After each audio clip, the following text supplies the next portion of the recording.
Bueno, ¿qué tema ha traído? Mire, les voy a hacer una pregunta, que es el tema. Si ustedes tuvieran que elegir una enfermedad que no quisieran, ¿o a qué enfermedad le temen? ¿A qué enfermedad le temen más? Y bueno, todo el mundo al cáncer. Sí, yo iba a decir la misma. Mariana, Sí, ¿también? sí, al cáncer. Iván. Sin duda. Bueno, esto es un estudio que hace una institución que se llama Oncobarómetro, que es para medir, ¿no es cierto?, digamos, el temor que existe en la gente, en la sociedad, a esta patología. E igual que ustedes, contestó más del 70% de las personas consultadas.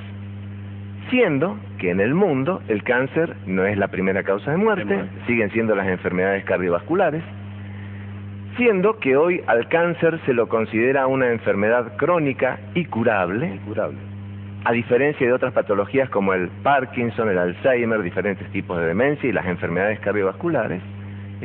Pero esto lo que hace es demostrar que los mensajes que se han mandado a la sociedad, a la comunidad, no han sido suficientemente efectivos para que la gente empiece a dejar de temer esta enfermedad y empiece a saber que tiene posibilidades de curación y que cuanto más tempranamente es detectada, tiene 100% de posibilidades de curación.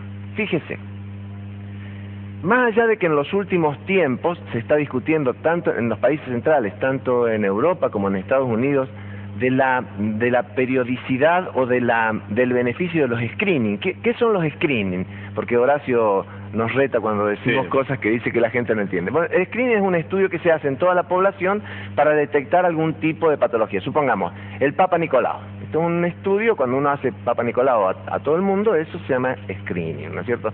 O mamografías a partir de determinada edad, o el antígeno prostático a los varones a partir de determinada edad, ¿no es cierto? La mamografía para el cáncer de mama, el antígeno prostático para el cáncer de próstata. En la actualidad se dice de que estos estudios que se hacen así masivamente a partir de determinada edad, debería modificarse la edad porque no han dado el resultado que se esperaba. Por ejemplo, en Estados Unidos hace un tiempo se dice que la mamografía, que ellos mismos en algunas décadas atrás habían dicho que se debía hacer a partir de los 40 años, hoy están diciendo que se debe hacer a partir de los 50. Volver a los 50 años que era originariamente.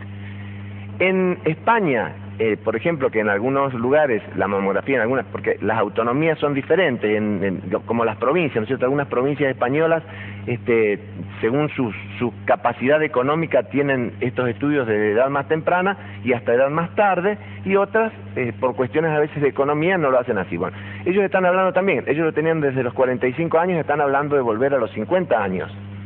Y se está hablando también de que esto del antígeno prostático no ha dado mayores resultados en cuanto a disminuir la mortalidad por cáncer de mama, por cáncer de próstata.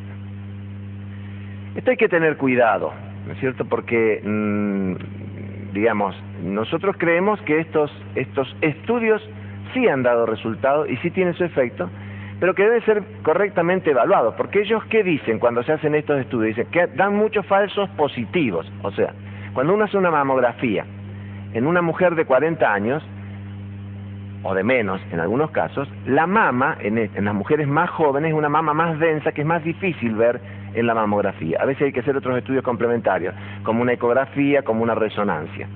Entonces ellos dicen que esta mayor densidad que tiene la mama puede producir falsos positivos y hacer que estas mujeres que se hacen una mamografía tan temprana se liguen, entre comillas, una biopsia o una punción en patologías que no tienen ninguna trascendencia. Es cierto, estas mamografías hechas tan tempranamente han aumentado el número de estos otros estudios y no han disminuido la mortalidad tanto como se debería justificar hacer estos estudios. Lo que, para terminar con esto y después decirle algunas otras cositas respecto a la pregunta original, esto debe ser tomado, digamos, no importa desde qué edad se comiencen a hacer estos estudios masivamente. Lo que sí interesa es que hay gente que tiene antecedentes familiares, antecedentes por determinados tipos de patología, porque tiene conductas de riesgo, etcétera, etcétera, que estos estudios deben hacerse tempranamente. Digamos, el especialista, el médico, es el que debe decidir si se hacen un poco antes o se hacen en la edad que se está proponiendo. Genética también. Exactamente. Las cuestiones familiares, genéticas, ¿no es cierto? Entonces, fíjese, En el tema del temor al cáncer, esto que medía esta institución que se llama Oncobarómetro, dice, son diferentes las visiones que se tienen según la edad o el sexo. Cuando se consultaban a personas jóvenes entre 29, 39 años, ellos al cáncer no lo veían, no les llevaban el apunte, y cuando se les preguntaban si pensaban que se iba a tener solución de curación, ellos decían sí, que en menos de 10 años el cáncer era un problema solucionado. Cuando se hablaba en personas de 55 a 65 años, la visión era distinta. Ya lo veía más próximo. Ya lo veía más próximo, veía que en los próximos 10 años no va a haber una solución definitiva para esta patología, y el temor era mayor. Y en cuanto también a lo que estudiaba esta institución, era si la gente conocía realmente qué cosas hay que hacer o cuáles son factores de riesgo para el cáncer.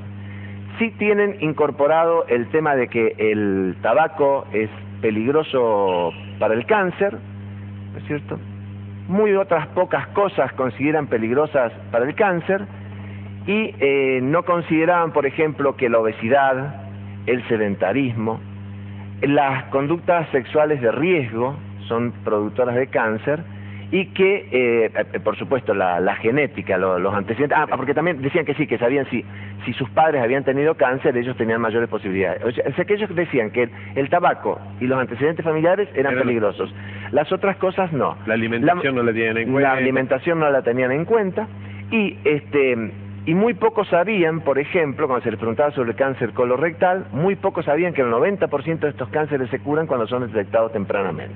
O sea, ¿a qué conclusiones llega esta encuesta o este estudio?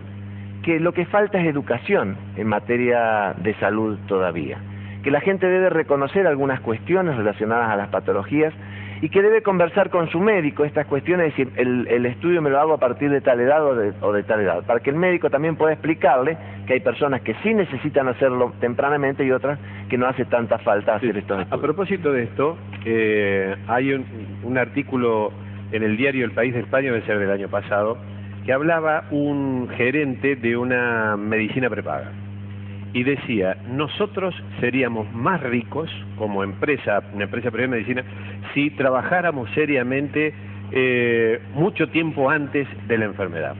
Y hacía precisamente mención a esto, que les saldría a ellos mucho más barato difundir una, qué sé yo, prevención obligatoria para todos sus afiliados, de hacerse antígenos prostáticos, esto qué sé yo, a lo mejor desde los 40 años, que después tener que padecerlo como cliente ya con cáncer a los 60. Exactamente. Dice, seríamos mucho más ricos. O sea, es mejor prevenir que curar. Y les saldría más barato a las obras sociales y ganarían más dinero porque se evitarían los costosos tratamientos cancerígenos después. Claro, lo que ha pasado muchas veces cuando se ha propuesto esto, en países, estoy hablando de países las características del nuestro, como, ¿se acuerda usted en la época del gerenciamiento del IPAM? Sí. Cuando había diferentes redes y que se pagaba un monto fijo por... Bueno, la falta de garantía también de cuánto va a durar esto hace de que nadie quiera hacer prevención. Quiere adherir, claro. Nadie quiere hacer prevención, porque si usted dice, yo tengo un contrato por 5 años, por 4 años, hasta que el gobierno se va y viene otro que no sé qué es lo que va a hacer, entonces yo tengo un contrato por esto, ¿qué me voy a poner a hacer prevención para que el gerenciador que venga dentro de 20 años tenga los beneficios? Yo hago lo que puedo, que es lo que se hizo, se pateó todo lo que se pudo para que lo reciba el otro, ¿no es cierto? Y los indicadores de salud desmejoraron en esa época. Después, bueno, cuando se revió el tema del IPAM, se transformó volvió a ser manejado por el Estado, la situación... Entonces, hay muchos factores, y por eso yo siempre digo, hay que tener cuidado cuando se opina, ¿desde dónde se opina? Si se opina desde una cuestión meramente económica, que para los estados en algún momento conviene no hacer prevención porque eso significa gastos, ¿no es cierto? Porque en Estados Unidos hay una gran discusión con esto de la mamografía.